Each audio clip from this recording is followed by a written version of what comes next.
Oke, selamat pagi Bapak Ibu. Pagi hari ini boleh sambil sarapan, minum kopi, kita akan sharing sedikit mengenai, diabetes mellitus adalah di mana sebuah jalan menuju amputasi. Wah, serem ya ini kelihatannya ya.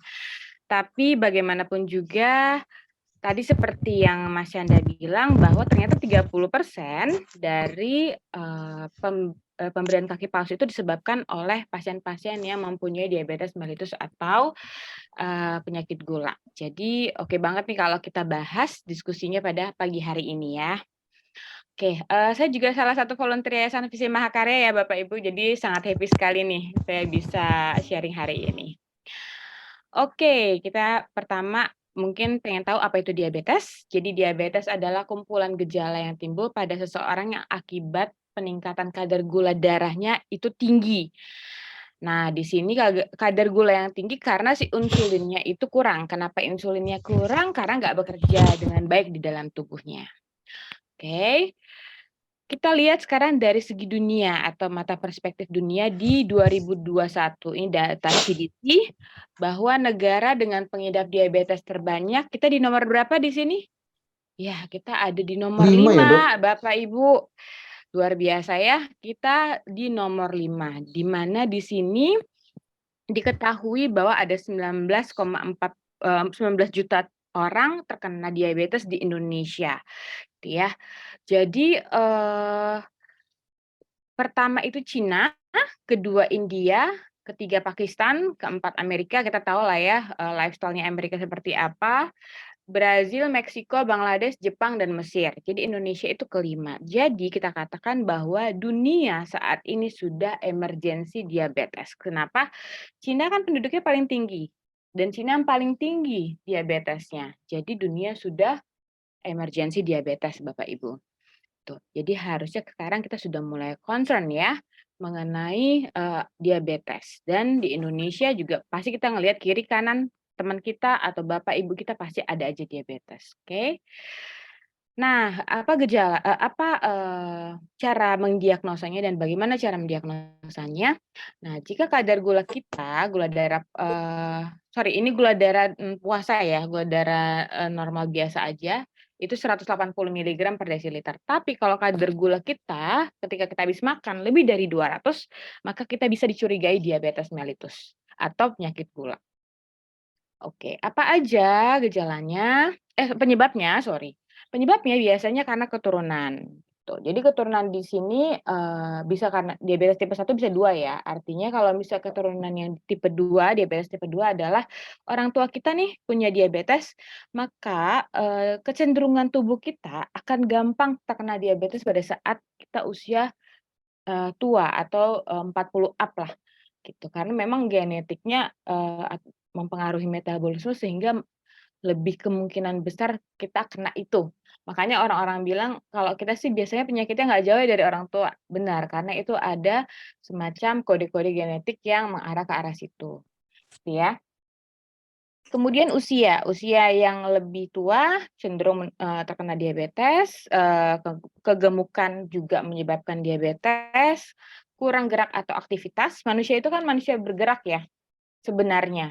Jadi kalau misalnya kita nggak bergerak dengan era yang sekarang ini ya, era digital orang duduk, ngelihat laptop, kerjanya, nggak banyak bergerak. Nah, ini juga menyebabkan, diabetes karena kurang aktivitas.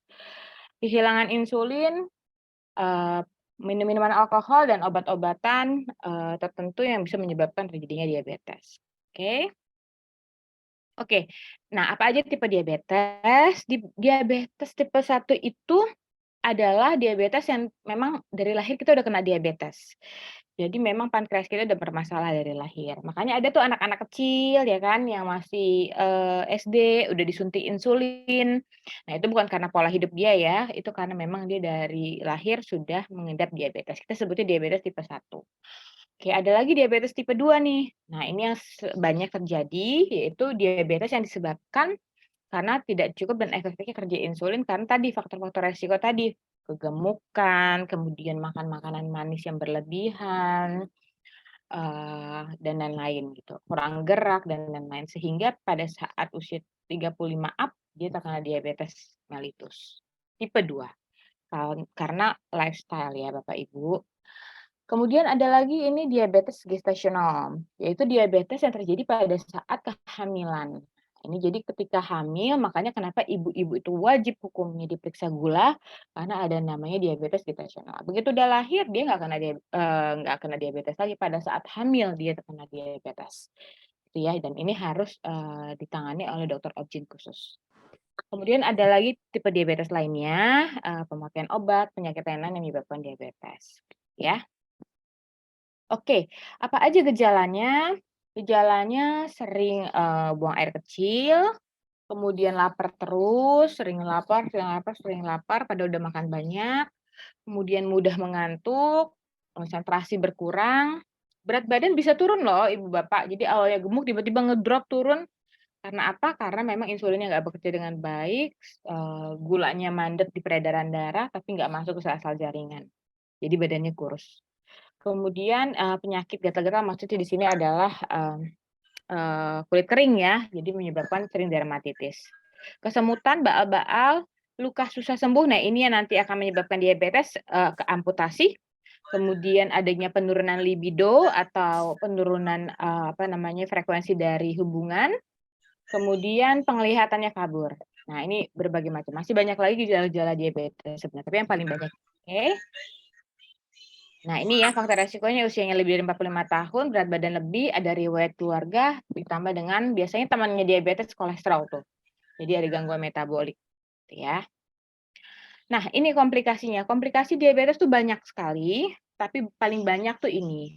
Biasanya terjadi serangan jantung. Kita ngelihat ya beberapa rekan-rekan kita ada yang di-stent lah jantungnya dan lain-lain. Nah, kalau kita telusuri lebih dalam, ada tuh yang hipertensi, diabetes sebelumnya. Oke, kemudian retinopati atau kerusakan jaringan mata, karena si gula-gula itu ternyata, kita sebutnya sebagai silent killer ya, Bapak Ibu. Jadi dia tuh killer tapi diem kerjanya gitu, nggak ada angin, nggak ada apa, tiba-tiba kita kena serangan jantung, nggak ada angin, nggak ada apa, tiba-tiba mata kita kabur. Nah, that's why kita harus medical check up sebenarnya setahun sekali tuh Bapak Ibu, atau kita cek, gula darah aja kalau kita memang ada waktu sebulan sekali.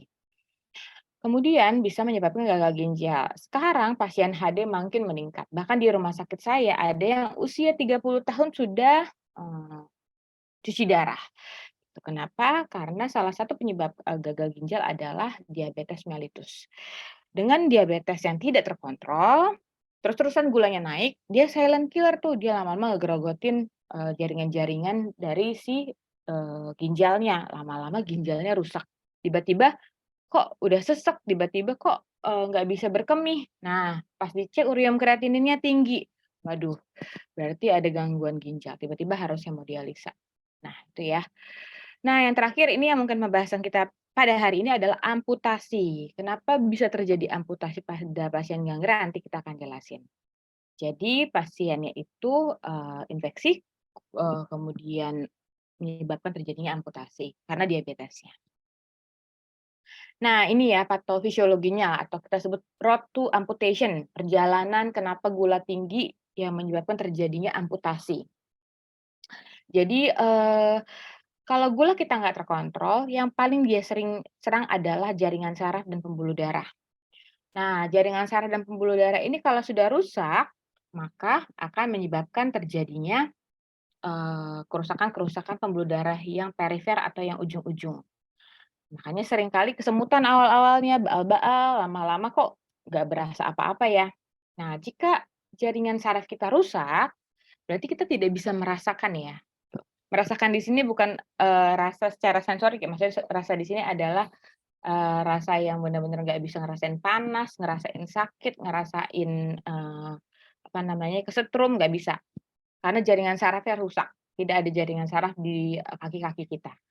Nah, ketika kaki kita luka, entah kena paku atau robek atau dan lain-lain, nah kaki kita itu lama-lama infeksi. Tapi infeksinya di sini pada pasien diabetes, dia nggak mengalami sakit.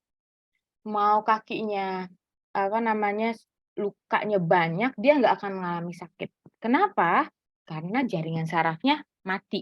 Jadi kadang disepelekan, "Ah, nggak sakit kok, biarin aja," lama-lama infeksi. Setelah infeksi, Akhirnya dokter melihat, wah ini bisa menyebabkan infeksi yang serius ke seluruh tubuh. Pilihannya amputasi atau nanti hemodinamik, bermasalah.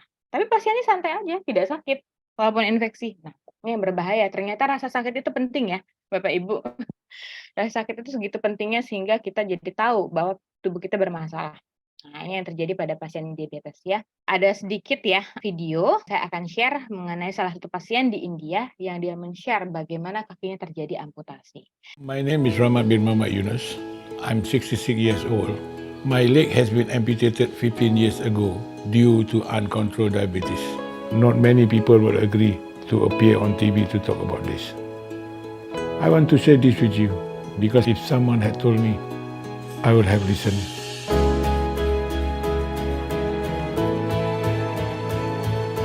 Healthy feet have good sensation and circulation. However, elevated blood sugar levels over time can damage the nerves and blood vessels, leading to a loss of sensation and depriving the feet of blood supply for wounds to heal. For Mr. Ramat, what initially started as a corn on the sole of his foot caused him discomfort when walking. Due to the lack of pain sensation, Mr. Ramat continued to make deeper cuts to the corn, causing a portal of entry for infection to take place. Prolonged, uncontrolled diabetes caused the infection to worsen, resulting in a red, hot, and swollen foot. Unfortunately, Mr. Ramat's infection was so severe that his leg needed to be amputated to save his life. This was done to prevent the infection from spreading to the rest of his body. Because of not feeling any pain, that would not stop me from slashing my corn until there was an infection and a gangrene. So my leg has been amputated because of that. I'm working as a chauffeur. Working as a chauffeur will take long hours. It will take me to go as far as Malaysia. Yeah, my free time I play sport. Most probably I play soccer, all these things. Yeah, and do some exercise here and there. Yes, my mom was a diabetic patient. Her leg has been amputated due to that sickness. I did not taking care. That's why it happened to me. Being able to feel pain helps to prevent injuries or wounds. In Mr. Ramat's case, his ability is reduced due to nerve damage as a result of his uncontrolled diabetes. Remember, don't solely rely on the symptom that you had.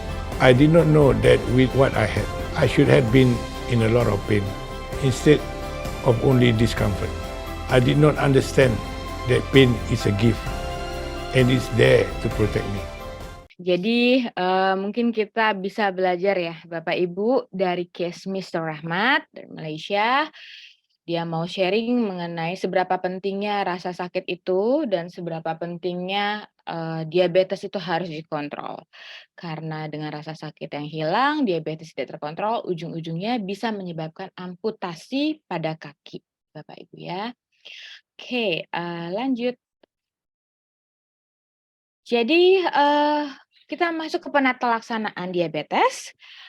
Untuk, menyebabkan diabetes itu, tidak menyebabkan komplikasi-komplikasi yang serius, maka ada beberapa hal yang harus dilakukan oleh para pengidap diabetes, yaitu yang pertama adalah olahraga yang rutin, di mana olahraga itu berapa kali Bapak Ibu? 5 kali ya menurut WHO dalam seminggu dengan minimal duration 30 menit. Kayaknya banyak ya, tapi nggak apa-apa kalau misalnya kita sudah biasa, maka itu tidak akan menjadi beban. Jadi dengan 30 menit per harinya, dalam 5 kali dalam seminggu, sirkulasi kita bagus, pankreas kita bagus. Ini ada salah satu pasien saya, dia sekarang nggak minum obat lagi diabetesnya, artinya sudah obat yang benar-benar minimalis banget. Namanya Pak Hamsasni. Jadi dia itu sudah benar-benar bagus diabetesnya karena dia olahraga terus. Dia benar-benar olahraga 5 kali dalam seminggu. Ada lagi kita harus rutin kontrol. Jadi kalau kita sudah tahu kita diabetes adalah kita harus kontrol sebulan sekali rutin. Apakah gula darah kita lebih dari 200. Kemudian kita minum obat yang teratur yang disarankan oleh dokter, menjaga nutrisi kita yang baik, artinya makan makanan yang tepat porsi ya, ada karbohidrat, protein, dan sayuran serta serat, itu. Kemudian kontrol berat badan kita agar ideal, dan kontrol untuk melakukan rutin kesehatan kepada dokter. Gitu. Jadi diabetes itu bukan masalah adalah diabetesnya. Yang bermasalah adalah ketika kita tidak dapat mengontrol diabetes kita. Orang diabetes bisa hidup lebih panjang dibandingkan orang yang biasa tidak terkena diabetes jika dia dapat mengontrol semua penyakit tentang diabetesnya. Begitu Ibu-ibu dan Bapak-bapak, mungkin terakhir ya ada keynote dari saya. Oke. Indonesia dan dunia adalah sudah emergensi diabetes, udah kegawat daruratan dalam komunitas ya. Jadi diabetes mellitus itu adalah penyakit kronik yang harus segera kita kontrol. Dan komplikasi diabetes adalah gangguan saraf sehingga adanya infeksi pada kaki yang tidak nyeri dan jika berlarut-larut dibiarkan akan menyebabkan infeksi dan memerlukan tindakan amputasi. Dan yang terakhir adalah ayo kita buat Indonesia bebas diabetes Bapak Ibu. Teman kita kiri kanan, orang tua kita pastikan semuanya yang mempunyai diabetes terkontrol dan tidak terjadi komplikasi. Oke, mungkin sekian share dari saya pada pagi hari ini.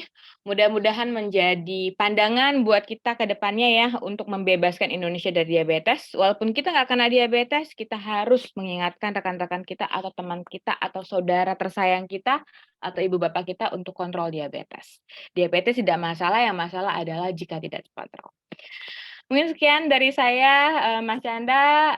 Terima kasih untuk perhatiannya pada hari ini. Assalamualaikum warahmatullahi wabarakatuh. Silakan untuk sesi tanya jawab. Waalaikumsalam warahmatullahi wabarakatuh. Makasih Bu Dokter. Wah, senang sekali nih bisa dapat masukan nih dari Bu Dokter ya. Oke, mungkin langsung aja dari Bapak Ibu semua. Silahkan di sini ada sesi tanya jawab. Saya di Depok. Oke, Kak Wida di Depok. Silahkan Kak Wida lanjutkan.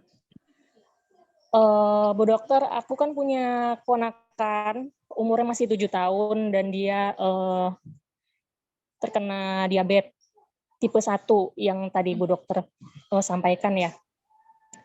Nah, kadang kasihan juga sih sama dia. Setiap hari harus diinsulin, terus harus cek gula juga, kayak suntik-suntik juga gitu kan, suntik-suntik terus. Harus dikontrol terus makannya juga, padahal masa-masa anak-anak itu adalah masa-masa yang indah untuk menikmati segala macam makanan yang dia suka gitu kan, tapi ternyata dia harus mengkontrol terus asupan makanannya. Mau tanya, kalau anak sekecil itu, apalagi di usia yang masih sangat muda, apakah bisa diabetes tipe 1 itu untuk sembuh total begitu, Bu? Terima kasih ya. Oke, baik, terima kasih Bu Wida atas pertanyaannya. Langsung aku jawab aja ya.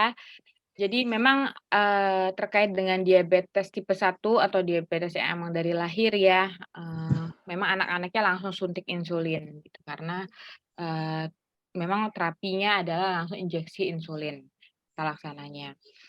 Nah, tapi kalau kita katakan apakah bisa terbebas dari diabetes, untuk sejauh ini memang belum ada penelitian atau belum ada tata laksana yang bisa menyembuhkan 100% pasien dengan diabetes tipe 1 untuk bebas dari diabetes.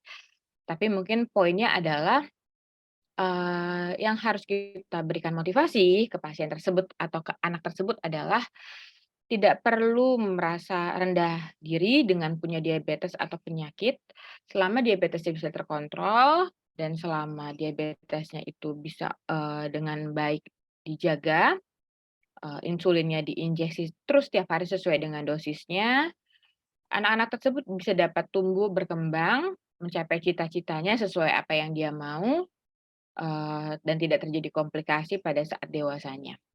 Jadi mungkin itu yang kita bisa support adalah diabetes tidak menghalangi untuk menggapai impian atau masa depan gitu. Tapi diabetes perlu dikontrol.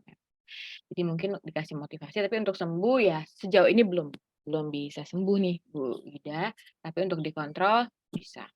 Dan mungkin saran saya boleh dimasukkan ke komunitas diabetes tipe 1 agar anak-anak tersebut lebih semangat. Tuh, bahwa banyak kok teman-temannya juga yang grow up dengan diabetes tipe 1. Itu Bu Ida. Oh iya. Terima kasih Bu Ida udah bertanya ya. Semoga anak-anak bisa dimotivasi ya Bu Ida ya. Iya, dia ikutan komunitas juga untuk diabetes tipe 1 banyak. Sekarang juga. Udah usia berapa? 7 tahun. 7 tahun ya. Semoga bisa menggapai cita-citanya. Oke. Oke, makasih Bu Ya, terima Ida. kasih Bu Dokter, terima kasih Kak Canda. Ya. Sama. Selanjutnya ada Arifin Ritonga, mau nanya langsung kah? Oh, ini di Diberikan. chat ya? Heeh. Ya, oke deh dibacain aja Bu Dokter ya. Sering dari Pak Arifin Ritonga, dia sering lihat ada klinik luka diabetes. Apakah perawatan untuk luka diabetes itu berbeda dengan perawatan luka ke orang biasa? Silakan Bu Dok. Oke, izin menjawab untuk Bapak Arifin ya. Heeh. Untuk Bapak Arifin, jadi memang banyak sekali klinik-klinik luka diabetes ya saat ini. Memang betul untuk luka diabetes itu kita punya penata laksanaan khusus, bahkan perawat-perawatnya punya training khusus untuk luka diabetes. Kenapa? Karena tadi ya, karena pasien-pasien itu biasanya kan dia tidak nyeri, jadi dia tidak concern gitu dengan lukanya. Sedangkan luka diabetes itu ada grade-grade-nya, grade 1, grade 2, grade 3. Nah, tata laksana juga beda-beda tiap grade-grade-nya. Jadi makanya memang ada perlakuan khusus untuk luka diabetes. Nanti sampai tahap kapan pasiennya sudah tidak perlu ke klinik lagi, kita edukasi bisa untuk perawatan luka sendiri gitu. Tapi untuk grade-grade tertentu, untuk grade-grade yang sudah parah ya, biasanya sudah ada pus, kemudian sudah ada kerusakan jaringan dan lain-lain yang agak dalam. Nah, itu perlu perawatan luka diabetes agar tidak komplikasi ke arah amputasi. Dan itu memang harus dihandle oleh tenaga medis atau perawat yang sudah terakreditasi untuk keperawatan luka diabetes atau dokter yang sudah diakreditasi dengan luka diabetes. Gitu, Bapak. Jadi memang ada tata laksana khususnya untuk grade-grade lukanya. Karena memang nggak bisa berasa ya Dok, ya masalahnya itu sih ya. Jadi kalau Ya, kita itu. nggak sakit, jadi nggak ketahuan lagi sakitnya seperti apa. Padahal udah parah gitu Dok ya, kalau diabetes. Betul, betul Oke, gitu. jadi Dan pasti ada beberapa yang harus tata laksana khusus nih biar nggak infeksinya lebih serius. biar nggak serius ya. Oke, gitu Mm-mm. kurang lebihnya Pak Arifin. Oke, lanjut lagi Bu Dok. Ada lagi dari Fauzi Ihsan. Oh iya, ini Ya, Bu dari Dok, saya kadar gula sempat tinggi dan sudah kembali normal dengan mengkontrol makanan. Beras merah, tidak semua boleh dimakan, tidak semua buah boleh dimakan. Nah, apakah suatu saat bisa kembali melonjak gitu? Nah, gimana tuh Bu Dok? Oke, Mas Fauzi ya. Kalau boleh nih sama Mas Fauzi, sudah terdiagnosa diabetes sebelumnya atau bagaimana? Boleh Mas Fauzi, silakan langsung. Oke. Ya, ibu saya sebenarnya itu ibunya Dok. Oh, baik. Jadi kalau sudah terdiagnosa diabetes, kan tadi ya tidak bisa kembali benar-benar pure sembuh, tapi tetap harus dikontrol. Jadi kalau misalnya sudah dapat dikontrol nih dengan makan makanan yang bagus, pola hidup yang bagus, dan kembali normal, itu udah bagus banget, udah oke banget. Tetapi untuk menurunkan atau memutuskan tidak minum obat sama sekali atau minum obat dengan dosis tapering off atau diturunkan, nah itu harus diserahkan kepada dokter, gitu. Kenapa? Karena, walaupun sudah terkontrol, tetapi tidak minum obat tiba-tiba, nah itu dapat menyebabkan si gulanya naik kembali tuh. Nanti ada beberapa kondisi yang dokter memutuskan bahwa, oke, terapi minimum dengan dosis yang paling rendah, ditambah dengan pola hidup yang saat ini, gitu. Terus dikontrol terus gulanya. Ada juga beberapa pasien yang akhirnya, tapi jarang ya, yang akhirnya nggak minum obat sama sekali karena memang sudah bagus. Itu biasanya pada usia muda sih. Cuman untuk usia yang sudah tua, udah 45 tahun ke atas, biasanya tetap akan kita berikan terapi obat dan tetap minum minuman obat. Nah, ini ada satu persepsi nih, mungkin yang akan aku share sedikit ya, bahwa orang sekarang berpikir kalau kita kena penyakit hipertensi atau diabetes, kalau minum obat terus-terusan, ginjal kita bisa bermasalah karena minum obat terus, gitu ya. Takutnya nanti cuci darah gitu. Nah, itu yang menyebabkan orang diabetes tuh kadang nggak mau minum tuh. Padahal sebenarnya kebalikannya kondisinya. Dengan justru minum obat diabetes, malah melindungi ginjal kita dari komplikasi yang serius, gitu. Minum obat diabetes seumur hidup nggak masalah, karena kita sudah melakukan, evidence based study bahwa itu aman sampai diminum terus-menerus, gitu ya. Justru nephroprotector atau melindungi ginjal kita dari diabetes yang tidak terkontrol. Wah, gitu ya Dok ya? Bener Dok, Iya, karena ada yang bilang, nggak mau minum obat itu nanti jadi ke ginjal kan? berketergantungan, atau ketergantungan atau kena ginjal gitu Dok. Tapi ternyata enggak Mhm. ya Dok? Enggak, justru malah gula yang tinggi itu justru menyebabkan hemodialisa, cuci darah gitu. Jadi, Hmm. aman, sejauh ini aman untuk minum obat, gula terus-menerus, Oke, jadi selama dokter yang seumur hidup. bilang aman untuk meminum obat yang dikonsumsi karena diabetes ya. Karena kalau enggak malah jadi merusak ginjal ya gitu ya, Dok? Karena Iya penyakit diabetes ya. iya, betul, Oke, gitu. jadi itu pantesan ibu saya bilang udah nggak apa-apa kan ada obat. Gitu, Dok. Kalau kayak gitu gimana ya, Dok? Mah Udah jangan nggak apa. manis-manis, udah nggak apa-apa, ntar kan ada obat gitu, Dok, malah, Dok. Gimana tuh, Dok? Sebenarnya yang kita inginkan adalah kalau dokter tuh pokoknya terapinya paling minimalis aja, dosis paling rendah aja untuk, obat-obatannya. Dengan cara Oh, dibantu nih sama pasiennya dengan nutrisi yang bagus, makan makanan nggak terlalu banyak gula, sama olahraga. Jadi saling membantu, dokter turunkan dosis, pasien tingkatkan pola hidup sehat, gitu. oke. Jadi saling membantu ya, Dok, ya? Oke, Gitu. makasih Ibu Dokter. Udah gitu ya Mas Fauzi Ihsan, makasih banyak sudah bertanya. Lanjut Thank ke you. Kakak Aila nih. Kak Aila, Resen silahkan Kak Aila, boleh langsung. Pagi Bu Dokter, mau tanya, maaf nih ada 3 pertanyaan, udah Halo banyak aja. pagi. Jadi mau tanya, tadi kan sempat bahas yang DM tipe 1 itu kan dari lahir. Mau tanyanya itu kalau DM tipe 1 karena apa Bu Dok ya? Apa karena pola hidup ibunya pas hamil atau kenapa ya? Terus yang pertanyaan kedua, kalau misalnya orang tua atau keluarga, dia ada diabetes, apa bisa nurun ke anaknya gitu. Terus pertanyaan ketiga, kan sempat bahas tuh salah satu ciri diabetes tuh kan kayak ada laparan, terus hausan. Kan kalau busui kan juga gitu, dikit-dikit lapar, dikit-dikit haus. Terus bedainnya gimana? Apa maksudnya busui juga diabetes gitu kan jadi ngerti juga. Oke oke. Gimana Siap. kali. Ya, thank you, Mbak Ila. Ya, makasih Bu Dokter. Ya, sama-sama, izin menjawab ya. Oke, jadi untuk diabetes tipe 1 itu sekarang tuh penyebabnya memang diketahui faktor turunan ada mungkin. Cuman untuk penyebab pastinya apa, kita masih unknown sebenarnya. Jadi anak-anak dengan, diabetes tipe 1 yang sudah lahir dengan diabetes tipe 1 itu memang sudah, gulanya tinggi dan memang fungsi pankreasnya memang tidak bisa bekerja seperti anak-anak normal. Pankreas itu untuk metabolisme gula ya artinya, gitu. Jadi sampai saat ini masih belum diketahui, cuman memang faktor genetik atau faktor keturunan mungkin menjadi penyebab. Jadi masih multifaktorial ya, masih dalam penelitian setahu saya. Kemudian yang kedua, untuk, diabetes tipe 2 tadi ya, untuk diabetes tipe 2, faktor penyebabnya, itu apa ya, benar faktor keturunan juga, tetapi tidak terjadi pada seperti diabetes tipe 1. Jadi pankreasnya itu baru rusak, itu karena tidak healthy lifestyle.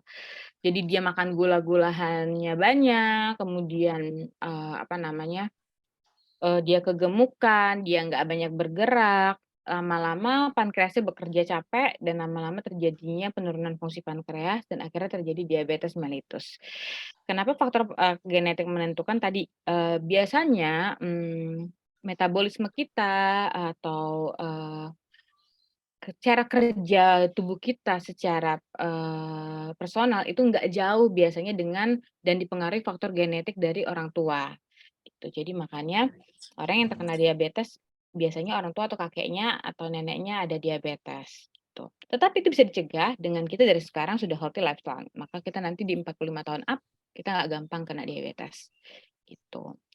Dan yang ketiga, kalau ibu menyusui wajar cepat lapar karena memang metabolisme banyak ya, dia banyak mengeluarkan energi untuk anaknya, karena memberikan, ASI, jadi itu wajar terjadinya.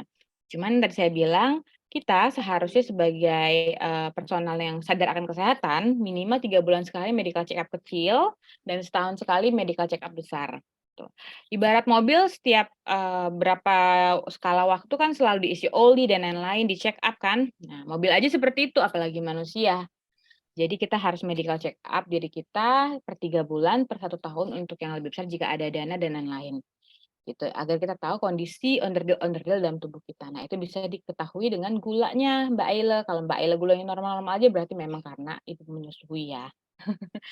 Thank you Mbak Ila. Ya, makasih Kak Ila. Jadi gitu ya. Jadi paling enggak walaupun apa tadi yang kita sering ngantuk gitu ya dok, terus habis itu tiba-tiba suka lapar gitu kan, ya mungkin ada baiknya kita check up aja supaya itu bisa memastikan kita sedang ada diabetes atau memang karena mungkin kelelahan atau memang lagi ibu menyusui gitu ya dok. Iya, betul. Nah, selanjutnya ada lagi Desi, mungkin ini terakhir ya. Ya, terima kasih Dok. Ya, makasih Kak Ila. Silakan Kak Desi untuk Iya, halo Bu Dokter. Halo Mbak Desi. Iya, Kak Canda terima kasih. Ini mau tanya Bu Dokter, misalkan ada pasien DM tipe 2 pengen hamil lagi, itu gimana Dok resikonya? Itu sih ada temen anaknya tiga-tiganya dia dari hamil anak pertama itu udah suntik insulin, tapi lihat kok baik-baik aja gitu tiga-tiganya, alhamdulillah sehat-sehat aja gitu anak-anaknya. Terus satu case lagi temen juga dia DM tipe 2 tapi kok nggak suntik insulin, nggak masalah gitu dok, tapi lahirannya sih sesar. Terima kasih dok sebelumnya. Oke, baik. Terima kasih Mbak Desi, pertanyaannya menarik nih. Jadi kita concern masalah gestational diabetes ya. Jadi ada dua kondisi. Yang pertama kondisi ibunya awalnya normal-normal aja, setelah dia hamil, abis itu dia kena diabetes, namanya diabetes gestasional. Nah itu harus kontrol ke dokter spesialis obgyn untuk diabetes gestasionalnya. Ada yang diberikan insulin, ada yang enggak, tergantung kadarnya biasanya. Kemudian ada yang memang dia sudah diabetes nih awalnya ibunya, terus dia hamil. Nah, biasanya orang yang sudah kena diabetes kemudian hamil, itu juga bisa makin parah gitu diabetesnya. Anaknya bisa lebih besar, atau anaknya bisa lebih kecil, prematur gitu. Nah, itu juga nanti ada penata laksanaan khusus dari dokter gitu. Kapan harus diberikan insulin, kapan tidak perlu diberikan insulin. Memang ada protokolnya lah, protokolnya based on gula darahnya yang pasti dan HbA1c-nya gitu. Jadi banyak kondisi yang menyebabkan seseorang itu pada saat hamil harus diinjeksi insulin atau enggak. Cuman poinnya adalah yang terpenting mau diabetes pada kehamilan atau diabetes sebelum kehamilan dan hamil, kadar gulanya normal aja. Selama itu kadar gulanya normal, aman buat babynya, aman buat ibunya. Gitu, Mbak Desi. Udaran obgyn ya sebenarnya. Ya, baik dok, terima kasih. Iya, Terima kasih Kak Desi. Jadi memang sebenarnya selama kadar gula darahnya normal itu sebenarnya ya aman-aman aja gitu ya dok ya. Iya. Jadi walaupun kita ada diabetes dan segala macam, tapi kalau pas kejadian mungkin kita lagi hamil segala macam, lagi apa gimana, kalau normal sebenarnya harusnya baik-baik aja ya dok. Iya, betul. Tentunya kalau memang hamil ya harus kontrol ke dokter obgynnya, nanti akan dapat apa namanya, apa kata dokternya ntar tinggal diikutin. Betul. Oke, baik. Mungkin boleh deh satu pertanyaan lagi terakhir. Mungkin masih ada yang mau bertanya. Saya mau buka satu pertanyaan terakhir, silahkan. Masih ada waktu 5 menit. Oke, tapi dok, oh ya, ada Kak Irma. Silakan Kak Irma, mau tanya, langsung buka. Iya, Bu Dokter, Kak Canda. Ya. Saya mau tanya, ini sebenarnya asupan gula yang benar itu seberapa banyak ya dalam satu hari untuk misalnya perempuan dewasa atau laki-laki dewasa atau anak-anak itu seberapa gitu? Ada takarannya nggak ya? Oke. Jadi kita ngomongin takaran ya, gitu. Untuk ngomongin takaran sebenarnya ada takaran gula sebenarnya Ibu Bapak. Jadi takaran gula itu beda antara wanita sama laki-laki. Jadi kalau misalnya wanita itu takaran gulanya adalah maksimum itu 8 sendok gula sehari. Kalau misalnya laki-laki. Sendok makan apa sendok teh dok? Sendok nasi? Sendoknya sendok biasa. Sendok nasi dok. Oke. Aduh banyak ya. Jadi sendok biasa. Jadi makanya kalau kita minum 1 gram gula ya. Kalau kita minum apa ya kayak teh, kayak kopi kenangan aja dengan gulanya kalau nggak salah 1 kopi kenangan itu 30 miligram ya kalau nggak salah. 30 miligram itu aja adalah udah sekitar kayaknya 4 atau 5 ya takaran gula gitu. Jadi memang harus diperhatikan benar-benar gitu. Takaran gula itu bukan cuma takaran gula buat masak kita, tapi minuman kita juga yang sehari-hari yang kita biasa minum. Nah, kopi itu dok ya. Boba lah, waduh apalagi Mm-mm. boba ya gitu. Boba, kemudian minum-minuman yang manis, kemudian teh pucuk lah dan lain-lain gitu. Iya, iya. Jadi 100 gram gula pasir itu sama dengan 8 sendok makan ya. Jadi maksimum itu 100 gram gitu. Kalau Jadi laki-laki dok berapa dok? laki-laki maksimum 10. Oh masih lebih banyak ya dok? Ya, lebih banyak karena Jadi memang kalau kopi kenangan boleh ototnya 2 lah banyak. ya dok ya. Belum sama makanan yang lain juga ya, itu kan. Oh iya. Jadi itu total semua ya Ibu Bapak. Gula itu ada di mana-mana loh. Ada di nasi ada. Kemudian ada di minuman manis ada banyak. Di minum-minum teh pucuk dan lain-lain yang biasa kita minum ada. Kemudian bahkan gula itu juga ada di dalam sajian makanan kita. Misalnya ada di sayur juga ada sebenarnya, tapi dikit banget gitu. Jadi ya akumulasi tuh Ibu Bapak. Kalau bisa sih ya maksimum 8 sendok ya. Ya, kalau aku sih lebih berpikir kayaknya ya hindari makan makanan yang glikemik indexnya tinggi gitu. Makan makanan terlalu banyak manis seperti coklat yang manis yang sering kita beli itu. Kecuali jarak coklat nggak apa-apa lah ya. Tapi kalau coklat manis dan lain-lain, es krim itu gulanya pas udah tinggi-tinggi tuh. Gitu. Ya, Terus ya, dok, ya, ya. ini Kak Chandra, satu lagi dok. Ya boleh boleh. Kalau Irma. saya tuh kan, saya perhatiin nih belakangan, kok kadang badan suka berat gitu. Ternyata saya kebanyakan minuman manis. Terus saya coba kurangin nih, jangan minum manis deh, coba deh. Oh badannya nggak berat gitu ya. Berarti bener ya dok, kalau kebanyakan asupan gula dalam satu hari tuh kayak berat gitu nggak sih? Nah, Badannya tuh kayak, yang banyak menyebabkan gendut itu sebenarnya gula. Karena apa?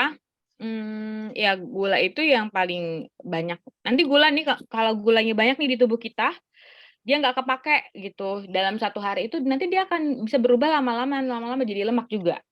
Akan menjadi timbunan lemak. Jadi orang yang sering minum minuman manis bakal gampang tuh naik berat badannya dibandingkan orang yang takaran satu piringnya lebih banyak protein dan sayur dibandingkan si nasinya. Tuh. Jadi kalau mau makan banyak kenyang, banyakin protein sama sayur.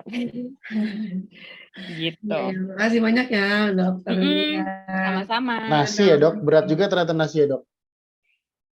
Nasi berat karena gulanya tinggi dan glycemic index-nya juga yang gula merah ya.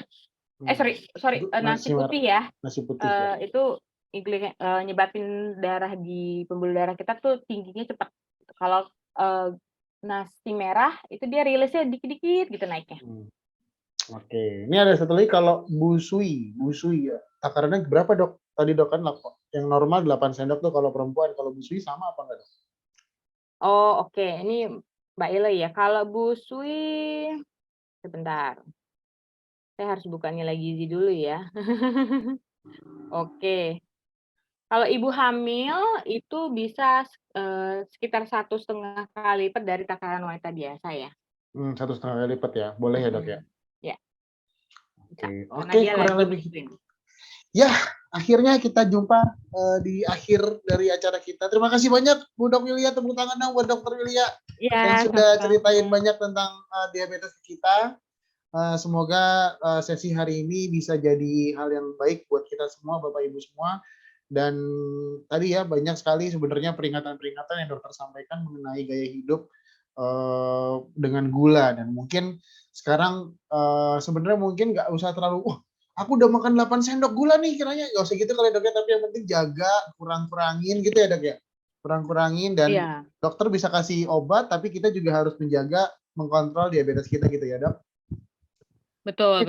Closing statement dari dokter, silakan dok. Oke, Bapak Ibu yang hadir pada Zoom hari ini, untuk closing statement saya mungkin izin sama-sama bersama dengan Ibu Bapak untuk aware terhadap diabetes mellitus, bahwa diabetes mellitus di Indonesia itu sudah cukup tinggi. Ini adalah pekerjaan kita bersama-sama, tidak hanya tenaga medis. Ayo kita dan teman-teman semuanya mulai dari sekarang, diri kita dan kawan-kawan kita serta teman-teman kita yang mungkin sudah terkena diabetes berpola hidup sehat dengan cara apa? Pola makan yang baik, dengan nutrisi yang baik, kemudian pola olahraga yang baik.